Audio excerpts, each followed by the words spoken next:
Yeah, peace. Happy Sunday. I don't know. I usually don't like Sundays, but that's another story. So it's kind of hard. There's no way for me to judge whether or not the skin bleaching phenomenon is getting worse, or if it's leveled out, or if it's decreasing. There's no way for me to judge it.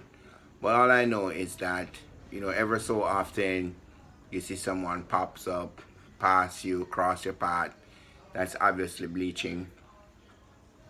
And also too the whole idea about Vibes Cartel influencing people, you can basically drop that because that really don't hold water for a number of reasons. I can remember as early as I'd say 1968 when I used to see my mom using Pond's. I think it was fading cream, and then you have the Nadinola vanishing cream. 1968, right? And then add to that, the story about the whole mulatto effect. From that time, people who were light skinned were just given a lot more opportunities. So we have that to contend with, and that pretty much developed and turned into a whole thing. Sorry, excuse me. So with those creams, the Natinola and the Pond's, not a lot of people could actually afford them. Okay, so I don't, but I'm sure there were substitutes at the time. Not sure what they were using though. But eventually it became clear. In the 70s when you had the Rude Boy soap, where people would literally go over the soap factory and collect the runoff and make them own soap.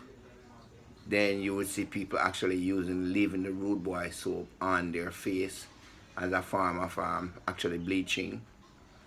So now everybody have access to the cream. It's widely used, all different type. You just need to go downtown, and there it is.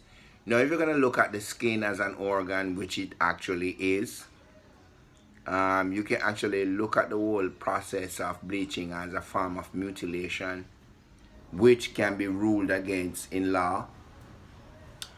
But then again, I step back because there's no way you can litigate against culture. In other words, if something is within your culture, you creating a law just against it just won't stop it. But not quite too sure if that's actually skin bleaching is a part of our culture just yet. I think there's a pushback. So, and then you have some African countries who have actually banned the import or the importation of bleaching cream. That's something we can probably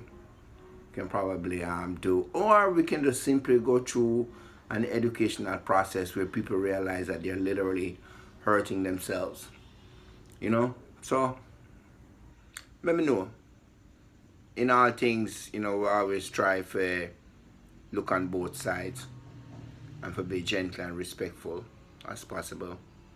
Peace. Take care. Happy Sunday.